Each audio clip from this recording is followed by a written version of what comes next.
patut mendapat upahnya. Refleksi pagi 2608. Apa alasan Rasul Paulus dalam menyatakan bahwa pengajar firman Tuhan di jemaat haruslah dihormati? Mari lihat alasannya di 1 Timotius 5 ayat 18. Bukankah kitab suci berkata, "Janganlah engkau memberangus mulut lembu yang sedang mengirik." Dan lagi, seorang pekerja patut mendapat upahnya. Saudara-saudara, di Ulangan 25 ayat 4 ada aturan bahwa lembu yang sedang mengirik berkas gandum haruslah diperkenankan untuk juga memakan berkas gandum tersebut. Prinsip ini kemudian digunakan juga oleh Tuhan Yesus di Lukas 10 ayat 7 sewaktu ia mengutus 70 muridnya untuk menerima hospitality dari tuan rumah yang mau menerima para murid di rumahnya. Seorang pengajar firman memang patut mendapat upahnya. Saudara-saudara, pengajar firman yang telah berjerih lelah mengajarkan firman memang sudah selayaknya dipenuhi kebutuhannya supaya pengajar firman itu dapat berkonsentrasi penuh untuk menyiapkan bahan ajarnya dengan baik. Tentu saja sebaliknya, pengajar firman tidaklah boleh menyia-nyiakan dukungan tersebut dengan tidak melakukan persiapan yang baik untuk mengajar firman. Janganlah hanya sibuk mengejar keuntungan pribadi semata. Oleh karena itu, wahai jemaat, dukunglah para pengajar firman untuk dapat mengajar firman dengan baik. Sebaliknya, wahai pengajar firman, persiapkanlah ajaranmu dengan baik dan setia, sehingga jemaat Tuhan dapat dibangun di atas ajaran yang benar.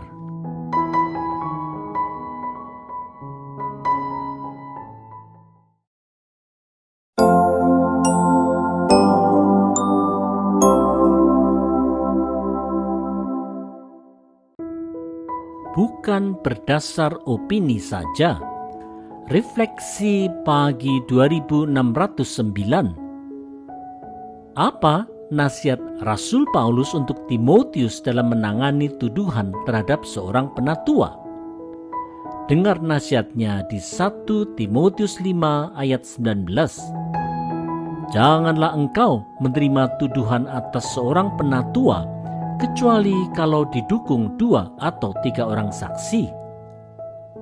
Saudara-saudara, nasihat Rasul Paulus ini rupanya didasarkan pada ajaran Taurat di Ulangan 17 ayat 6, di mana bila ada umat Tuhan yang dituduh menyembah berhala sehingga terancam hukuman mati, orang itu tidaklah boleh dihukum mati dengan semena-mena.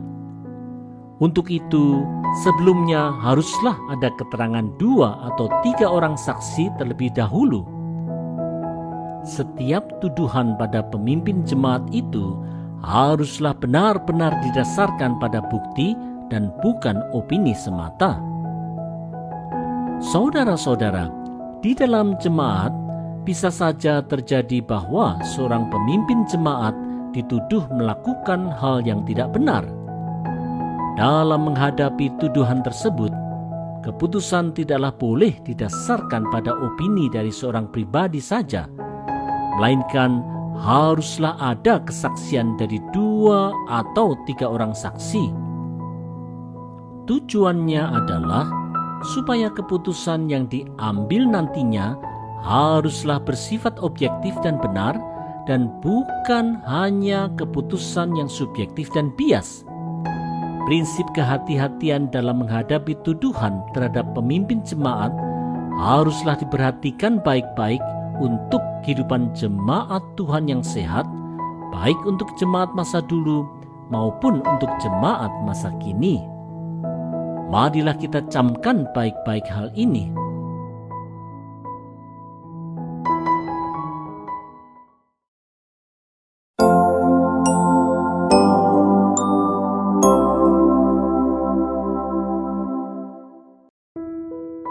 Teguran terang-terangan.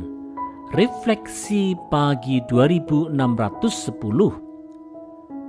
Rasul Paulus telah memberi petunjuk ke Timotius bahwa penatua yang baik pimpinannya memang patutlah dihormati 2 kali lipat.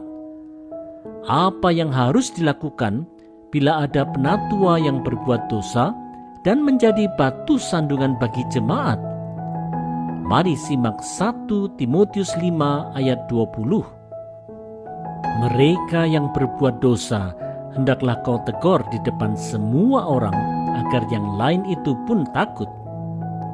Saudara-saudara, seorang penatua yang telah berbuat dosa itu secara terang-terangan haruslah ditegur di depan semua orang. Hal ini haruslah dilakukan karena sebagai pemimpin umat, penatua itu seharusnya menjadi teladan bagi jemaat. Dengan cara yang tegas ini, baik penatua lain maupun semua jemaat menjadi takut untuk berbuat dosa. Saudara-saudara, teguran terang-terangan yang disampaikan Rasul Paulus ini berbeda dengan ajaran Yesus di Matius 18 ayat 15-17 yang mengajarkan pola teguran yang diawali dengan teguran 4 mata, di depan 2 atau 3 orang saksi, dan kemudian di depan jemaat. Ada perbedaan di antara kedua pola teguran ini. Teguran yang diajarkan Rasul Paulus ditujukan untuk penatua, sedangkan yang diajarkan Yesus adalah teguran di antara sesama jemaat. Karena perbuatan dosa pemimpin umat itu akan membawa dampak besar, maka teguran terang-terangan itu juga merupakan bentuk pengajaran iman supaya yang lain tidak ikut-ikutan berbuat dosa. Pola teguran ini memang tidaklah mudah diterapkan di jemaat masa kini. Bukankah demikian?